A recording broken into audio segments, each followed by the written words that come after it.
Did you ever study debate in school? Debate classes are great because they teach folks to argue both sides of controversial issues. Thanks to the internet, debate classes should be mandatory. Too many people in this world only argue their own viewpoints and have no clue how to see the other side of things.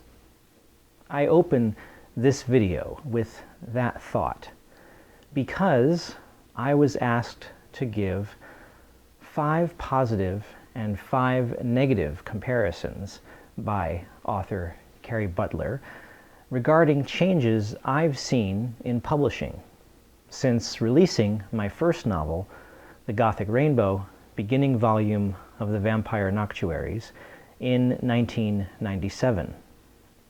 However, as anyone skilled in debate can tell you, that's not so easy.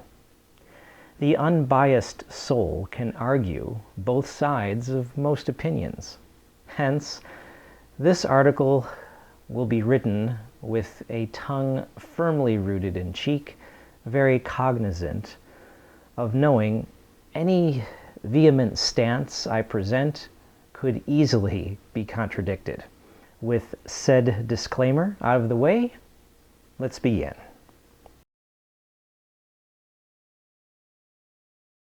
Number 1, less bookstores. Forgive me an uncreative and obvious opening, but the demise of so many bookstores deserves a reverent moment of silence. Yes, it's great to order books online and have them arrive in a day or two. Yes, instantly downloading ebooks is fantastic. But walking into libraries and bookstores means being surrounded by the essence of humanity. Stories, tales, myths, knowledge. These are the fabric of our lives.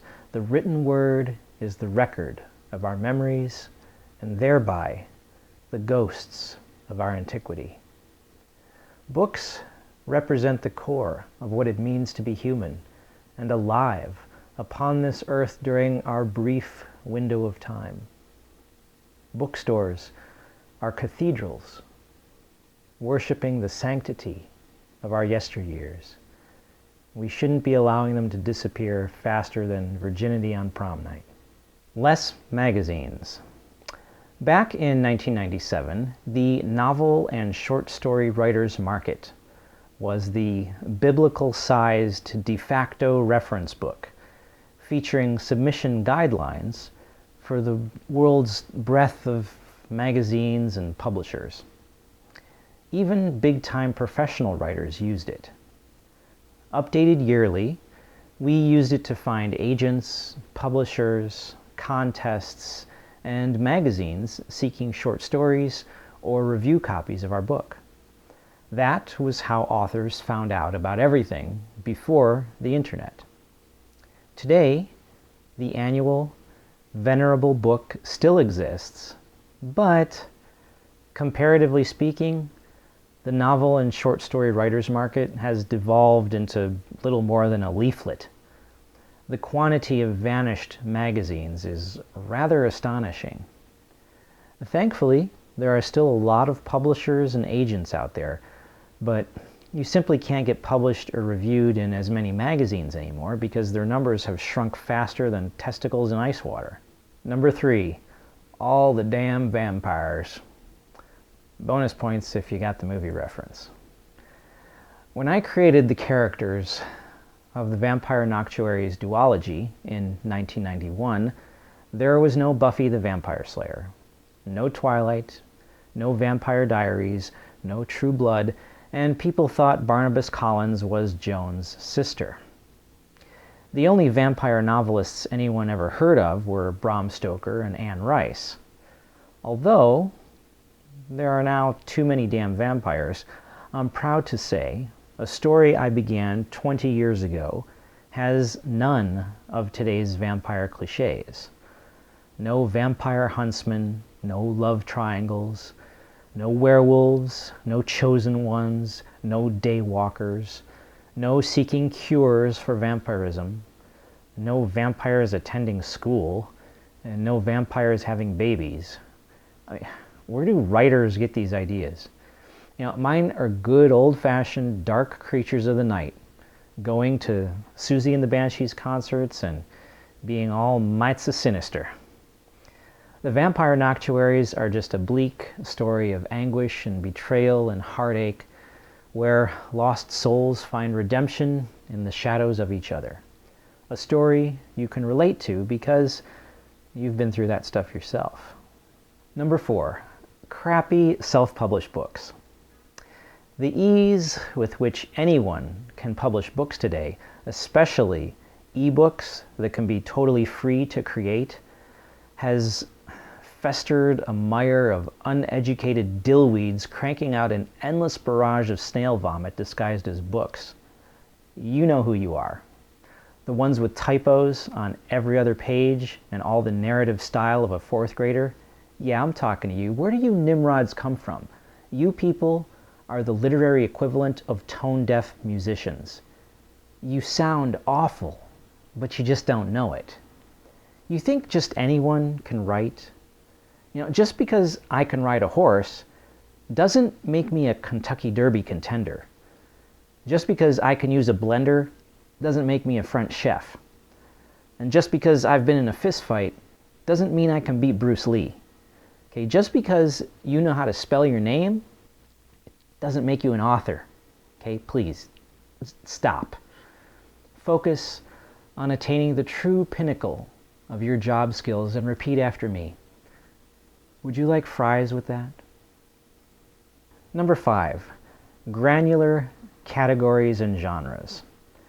At the risk of stepping on the new adult toes of my gracious host, a danger easily avoided if I charmingly sweep you off your feet, Miss Butler, I'm really bothered by the granular categorizing of books these days. In my mind, the vampire noctuaries have always been fantasy novels. The first printing of the Gothic Rainbow was somewhat facetiously called literature/dark fantasy on the back cover. These days, people would call it new adult or horror or paranormal romance or, oh crap, another kinky vampire novel. Personally, I still just consider it a fantasy book. As my idol Ray Bradbury once explained, fantasies are things that can't happen, and science fiction is about things that can happen. That's granular enough for me. On-demand printing. This one gets a well-deserved exclamation point because it's so awesome. I mean, without a doubt, this is the greatest blessing of all. Do you ever stop to bask in the euphoria of how thrilling it is to be a writer today? How lucky we are. I'm not exaggerating when I say this is truly the greatest time in the history of humanity to be an author. Think about it. On-demand publishing has changed the course of our evolution and has only been around for, 5 to 10 years? In the words of Captain Tightpants, this is us on the raggedy edge. Oh, take away my brown coat. That's not the line. Captain Reynolds says, so here is us on the raggedy edge. Not this is us. Okay, messed up, sorry. See, we're the youthful pioneers of a revolutionary shift in culture. For the first time in the history of the world, anyone with access to a computer can write a book, have it printed for a reasonable fee, then shipped to almost any corner of the earth. This has never been possible before in all of recorded time.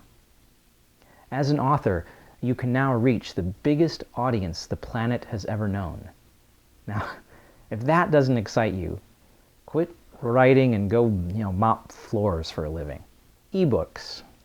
The Gothic Rainbow was not available as an ebook until February of 2013. I was a Luddite holdout, renouncing ebooks even longer than J.K. Rowling. Now, this may sound oddly archaic for one who has spent more than half a decade earning a living doing computer programming for Walt Disney Studios, but I just loved the feel of a paperback. Conceding I was walking away from the chance to reach more readers, I finally relented. Some people fear ebooks substituting traditional books, but I've never had such a worry. Audiobooks didn't replace print, and I simply regard ebooks as the same concept. Ebooks represent an additional format, not a replacement one. All of my books are now available as hardcovers, paperbacks, and as ebooks. And as a highly experienced programmer, I'm proud to say all my ebooks are constructed by me, by hand, and they actually work without getting all wonky in your e-reader, unlike the ebooks of some authors. Yeah, refer to number 4 in the last list. Amazon.com. When my book was first published, Amazon would put any book with an ISBN in their database. Now, shortly thereafter, they adopted a policy wherein you had to pay them to appear on their site. The fee was negligible, only $20 a year or something, if I recall correctly. But despite the low cost, there was no way I would pay that, just on principle alone. They would take a percentage of my book sales and they'd charge me just to make it available for sale? How is that fair? To charge me twice? Needless to say, this policy wasn't around for very long, but it was around long enough for me to lose all interest in using Amazon for a long time. Thankfully, Amazon turned this lame policy around and is now one of the greatest supporters of small publishers and self-publishing. Today, it's exceptionally easy to have your books selling on their website for free. So, historically speaking, Amazon was cool, and then they sucked, and now they're cool again. Number 4, social media. Websites comprising the foundation of social media have become so ubiquitous, you don't even need to mention them by name anymore. The vernacular of profiles and avatars and content and posting has become so commonplace in our culture, we don't need to define it or explain it.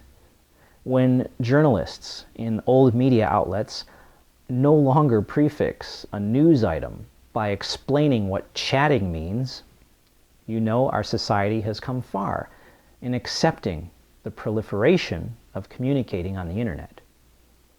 Yes, the internet existed in 1997, and I was actually very active in promoting the Gothic Rainbow online back then.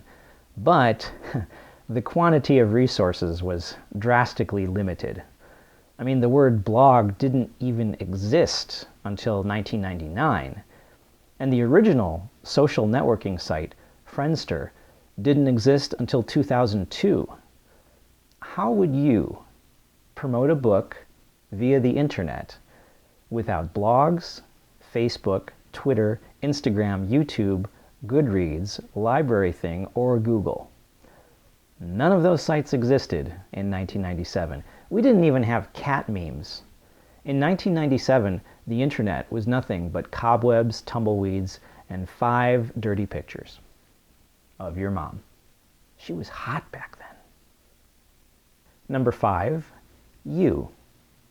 Most watching this won't bother to purchase my novels, but a couple of you will. You'll actually read my books and become a fan of my work. Thanking the fans is such a cliche, but folks like you are the people who allow folks like me to flourish and keep paying the rent. As I don't fancy the notion of becoming an emaciated, homeless writer living under a bridge in a cardboard box. I truly appreciate you and every single person who becomes a fan and purchases what I write. Believe me, thanking you is not a corny cliche. I am truly grateful for the existence of my readers. Number 6, bonus answer, Carrie Butler. Miss Butler wasn't part of my publishing endeavors in 1997 either. And thankfully, in 2013, the talented Miss Butler exists and has given me the opportunity to talk about my books and writing experiences on her blog. So for that, she has my heartfelt appreciation. Oh, and Carrie, if you ever make it out to Los Angeles, I should warn you, beware of scruffy novelist bad boys with, tight abs and motorcycles. They are total jerks. I mean, do not trust them. I mean, sure, beautiful ladies like yourself always get the motorcycle rides for free, but touching the abs will cost you $1 each time. Can you believe that? That's how they get you.